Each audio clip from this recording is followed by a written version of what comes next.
Bien, muchas gracias primero que todo a la doctora María Teresa, a la asociación, al grupo organizador de este bonito evento. Y lo primero que iba a comenzar era pidiendo disculpas. También muchas gracias a todos los que se quedaron. No sé por qué lo dejan a uno de último, pero será porque es el buen cierre, espero que sea por eso. Las disculpas las iba a pedir porque fui un poquito necio en la interpretación del título de la charla que me pidieron, pero ya varios de los que me precedieron en las presentaciones vi que hicieron el mismo cambio. Cuando a mí me dijeron que hablara de excelencia en estreñimiento, entonces me fui a buscar en el diccionario, eso me lo enseñó William Otero, que de todo ya uno buscar el significado de las palabras, y William con sus enseñanzas me dijo: excelencia significa lo que se parece a la perfección. Y hay otras definiciones como que dice: un proceso que se hace con excelencia es el proceso que tiene mínimas posibilidades de error o mínimas posibilidades de sesgo. Y entonces me puse a pensar si yo era capaz de hablar de excelencia en estreñimiento, excelencia en una enfermedad funcional de la cual se sigue aplicando una frase del doctor Drossman de hace mucho tiempo, que decía que en patologías como esta nosotros usamos medicamentos de los que sabíamos muy poco para tratar enfermedades de las que sabíamos menos y en pacientes de los que no sabíamos nada. Definitivamente no podía hablar de excelencia, y entonces me tomé el atrevimiento de cambiarle el título a lo que hicieron muchos y hablar de calidad en el manejo de pacientes con estreñimiento. Y entonces también me fui al diccionario a ver qué era calidad, y entonces me encontré varias definiciones. Aquí encontré una interesante, decía: hacer algo con calidad es conforme a ciertas especificaciones o cumpliendo ciertos requisitos. Y entonces me puse a pensar dónde podemos buscar esas recomendaciones o esos requisitos. Y me pareció una buena idea revisar las guías.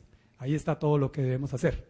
Entonces en estreñimiento encuentra uno la guía de la Asociación Mundial de Gastroenterología, eso suena interesante, la guía americana, pero entonces me puse a buscar y había una guía canadiense, una europea, una asiática, y todas decían cosas diferentes. Esas guías se construyen con información que uno saca de los pacientes de esa población, a ellos es a los que les va a aplicar, y entonces la decisión era: ¿cuál cojo? ¿Será que nos parecen más a los gringos? Eso sonaba interesante, a los canadienses o a los chinos, a los europeos. No hay información en Latinoamérica, información confiable. Yo participé en el consenso latinoamericano de estreñimiento y todo lo que dijimos en el consenso era sacado de literatura hecha en otros países. Entonces volvíamos al mismo problema. Hay otra definición de calidad y es: en un proceso se habla de calidad cuando hay satisfacción, cuando se cumplen las expectativas. La definición realmente decía el cliente, pero yo la transformé en paciente. ¿Será que cuando aplicamos las guías o con lo que estamos haciendo estamos cumpliendo con la satisfacción, con las expectativas que tienen los pacientes? Hay varios estudios que nos muestran que eso desafortunadamente no es así. Cuando se le pregunta a los pacientes lo que para ellos es estreñimiento, lo que sienten cuando tienen el estreñimiento, cómo les deteriora su calidad de vida, vemos que eso va muy en contravía de lo que estamos proponiendo que se haga. Y hay otro aspecto que se debe considerar: los médicos estamos preparados para poder aplicar esas guías, esas recomendaciones en cumplir las expectativas del paciente. Y aquí seleccioné 4 frases que son sacadas de textos importantes, de artículos, de conferencias, y yo quería hacer una encuesta pequeña, a ver si alguno de ustedes está de acuerdo, aunque sea con una de esas afirmaciones. La disminución en la frecuencia de las deposiciones es el síntoma que más impacta la calidad de vida de los pacientes con estreñimiento. Los exámenes paraclínicos básicos son útiles para descartar causas secundarias de estreñimiento. La mayoría de las colonoscopias realizadas para el estudio de estreñimiento crónico son normales.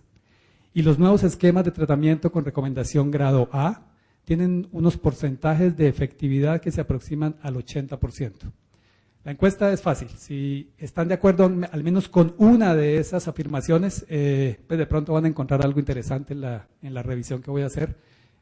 Si no están de acuerdo con ninguna, no es que se tengan que ir. De pronto va a ser más interesante todavía porque puede haber controversia en lo que vamos a decir. Miremos algunos de esos puntos. Estos son resultados sacados del estudio poblacional más grande que se ha hecho en estreñimiento. El síntoma que más frecuentemente afecta la calidad de vida de los pacientes es el pujo, no es la frecuencia de las deposiciones como la mayoría de nosotros pensamos. Las deposiciones duras y la distensión son los otros dos síntomas que siguen en frecuencia de lo que refieren los pacientes que les afecta su calidad de vida. Y miremos datos todavía más dramáticos. El 52% de los pacientes dicen que el estreñimiento les impacta su calidad de vida. De estos, un 12% tienen disminución en la productividad y ausencia laboral o escolar al menos 2.4 días al mes. El 96% de los pacientes que refieren haber tenido estreñimiento o que lo tienen han usado algún tipo de terapia. El 70% la están usando actualmente y miren lo que piensan ellos del tratamiento. Casi la mitad de los pacientes no están satisfechos con la terapia que están recibiendo. De esos, la mayoría no están satisfechos porque consideran que la terapia no es eficaz. La usan, porque no, eso es lo que les dicen, pero no les está funcionando como ellos esperarían. Y el 12%, el 16% de esos pacientes, aunque está usando la terapia, piensa que no es útil porque tiene efectos secundarios. El problema es dramático, la situación es difícil. Y miremos cada uno de esos puntos, a ver por qué es que estamos como manejando dos entidades en contravía. Cuando vamos a definir qué es lo que uno va a llamar estreñimiento, entonces se va a las guías, a los consensos, a los criterios de Roma. Yo no quiero aparecer acá como que soy enemigo de Roma. Estuve en una reunión con María Teresa, con Alvis, donde había un grupo que era como el grupo en contra de Roma y iban a proponer otros criterios. Yo no estoy ni de un lado para otro, es más, me gustan muchísimo los criterios de Roma. Pero mire, esto es lo que dicen los pacientes. Para ellos, estreñimiento es la necesidad de ingerir laxantes, las deposiciones duras, los movimientos intestinales infrecuentes, es menos probable que lo refieran, el esfuerzo defecatorio y el dolor a la defecación. Yo quisiera que nosotros analizáramos si esto, que es realmente lo que le está molestando a los pacientes, se parece en algo a los criterios estrictos de Roma que estamos usando para definir la entidad.